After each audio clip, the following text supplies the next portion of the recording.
Hi, welcome back to our channel. இன்றைக்கி நம்ம இந்த வீடியோவில் saree ப்ளீட்டிங் நியூ டெக்னிக்ஸ் தான் பார்க்க போகிறோம். நிறைய ஃப்ளீட்ஸ் எடுத்து எப்படி பல்லு ப்ளீட்ஸ் அயர்ன் பண்ணணும் அண்டு ப்ளீட் பண்ண சாரியை எப்படி ப்ராப்பராக ஃபோல்டிங் பண்ணி வைக்கணுன்றது ஃபுல் வீடியோவாக வித் டெக்னிக்ஸோடு நான் உங்களுக்கு சொல்ல போகிறேன்.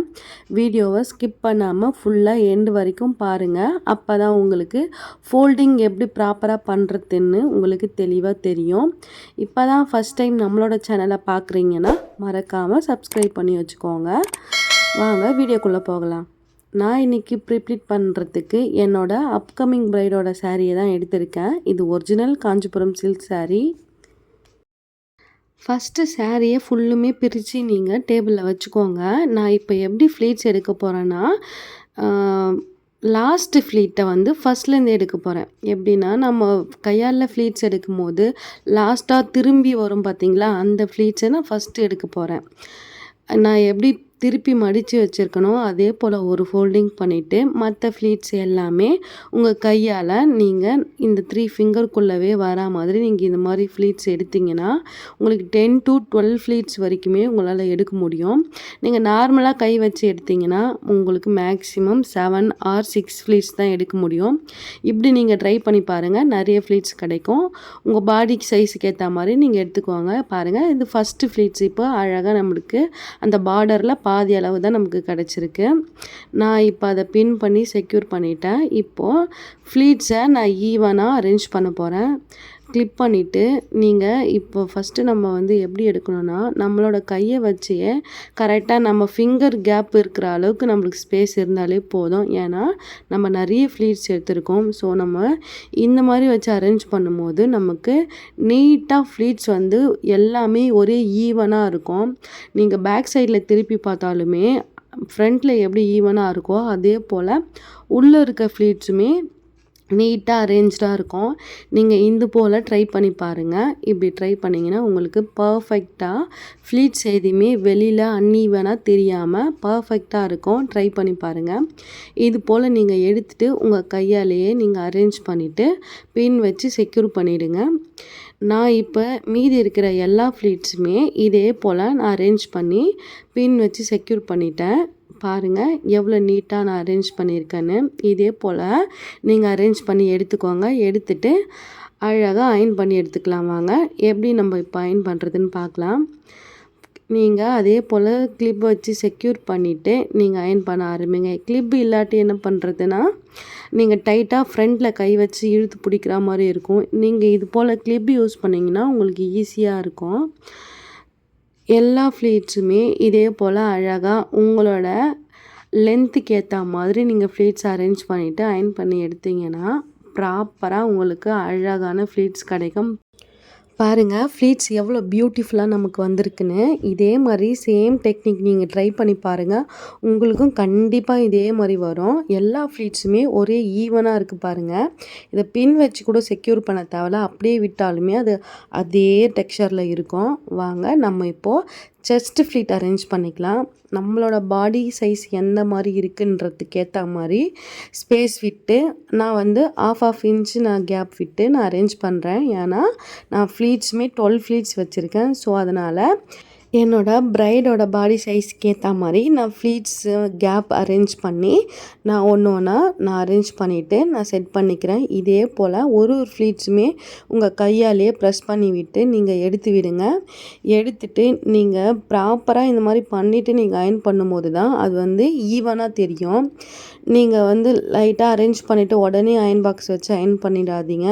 எல்லா ஃப்ளீட்ஸுமே நம்ம எடுத்து விட்டுருக்கோமா, எல்லாமே கரெக்டாக வந்திருக்கான்னு ஒரு டைம் செக் பண்ணிவிட்டு அதுக்கப்புறம் நீங்கள் அயர்ன் பண்ண ஆரம்பிங்க.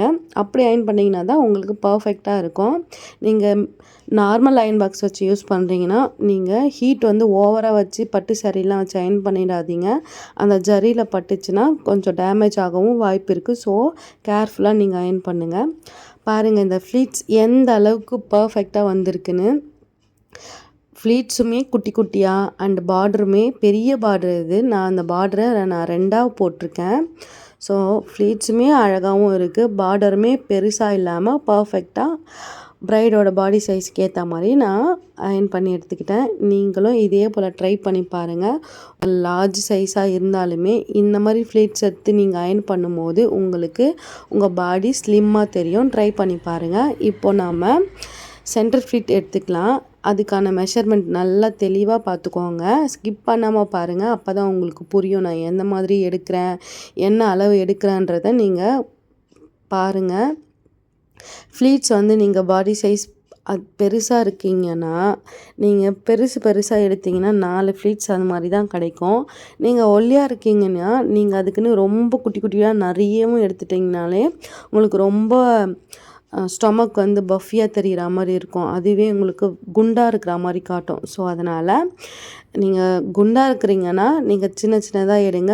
ஒரு மேக்ஸிமம் ஒரு 6 ஃப்ளீட்ஸ் உங்களுக்கு கிடைக்கும். நீங்கள் ஒல்லியாக இருக்கீங்கன்னா நீங்கள் ஒரு 10 ஃப்ளீட்ஸ் கூட நீங்கள் எடுக்கலாம். அதுக்கு மேலே நீங்கள் எடுக்காதீங்க. அதுவே உங்களுக்கு பர்ஃபெக்டாக இருக்கும். நீங்கள் இந்த மாதிரி ஃப்ளீட்ஸ் எடுத்துகிட்டு உங்கள் கைக்குள்ளவே வச்சு 1 பை 1 அரேஞ்ச் பண்ணி எடுத்துக்கோங்க. இது போல் நீங்கள் கையிலே வச்சு அரேஞ்ச் பண்ணிங்கன்னா தான் உங்களுக்கு ஒரு ஐடியா கிடைக்கும். இந்த ஃப்ளீட்ஸ் தான் இவ்வளோ தான் இருக்குது. நம்ம மேலே டேபிளில் வச்சு அயர்ன் பண்ணும்போதும் நம்ம ஃப்ளீட்ஸ் அரேஞ்ச் பண்ணும்போதும் நம்மளுக்கு ஒரு கரெக்டான ஃப்ளீட்ஸ் வந்து நமக்கு எடுக்கிறதுக்கு முன்னாடியே அதுவே டீஃபால்ட்டாக செட் ஆகிடும். நம்மளுக்கு பிரித்து எடுக்கிறதுக்கு நமக்கு டைம் வந்து சேவ். தென் நம்மளுக்கு கன்ஃபியூஸ்டும் ஆகாமல் கரெக்டான ஃப்ளீட்ஸை நம்ம எடுக்க முடியும். நீங்கள் டேபிளில் போட்டுட்டு இது போல் ஒரு ஃப்ளீட்ஸுக்குமே ஒரு ½ இன்ச் கேப் விட்டு இந்த மாதிரி நான் அரேஞ்ச் பண்ணுற மாதிரியே நீங்கள் அரேஞ்ச் பண்ணிக்கோங்க. அரேஞ்ச் பண்ணிவிட்டு நீங்கள் அந்த எல்லா ஃப்ளீட்ஸுமே வச்சு ஒரு பெரிய பின் வச்சு செக்யூர் பண்ணிக்கோங்க. பின் வந்து நீங்கள் பெருசாக யூஸ் பண்ணிங்கன்னா மட்டும்தான் இந்த மாதிரி பட்டு சாரீக்குள்ளலாம் அது வந்து இறங்கும். சின்ன பின் நீங்கள் யூஸ் பண்ணாதீங்க. என் வாய்ஸ் கொஞ்சம் சரியில்லை. எனக்கு heavy fever and cold. So அதனால் என் வாய்ஸ் இந்த மாதிரி இருக்குது. சாரி. நெக்ஸ்ட் வந்து அடியில் இருக்க பார்ட்டை நான் எப்படி அரேஞ்ச் பண்ணுறேன், எப்படி நான் பெயின் வச்சு செக்யூர் பண்ணுறேன்னு நல்லா கவனமாக பாருங்கள். நீங்கள் வீடியோ ஸ்கிப் பண்ணாமல் பார்த்தீங்கன்னா தான் உங்களுக்கு டீட்டெயில்டாக எல்லாமே புரியும். நீங்கள் பாதி வரைக்கும் பார்த்துட்டு ஸ்க்ரோல் பண்ணி விட்டுறாதீங்க. இல்லை ஸ்கிப் பண்ணி பார்க்காதீங்க. அப்படி பார்த்தீங்கன்னா உங்களுக்கு புரியாது. நான் ஒன்றுமே இன்ச் பை இன்ச்சாக தான் சொல்லிகிட்ருக்கேன். ஃபுல்லாக வாட்ச் பண்ணுங்கள். நீங்கள் இதே மாதிரி அழகாக நீங்கள் ப்ரீப்ளீட் பண்ணி நீங்கள் ஓனாகவே உங்கள் சாரீக்கு நீங்கள் அயர்ன் பண்ணிக்கலாம். அண்டு நீங்கள் இது பிஸ்னஸாகவும் கூட நீங்கள் பண்ணலாம். நீங்கள் கண்டிப்பாக இதை ட்ரை பண்ணி பாருங்கள்.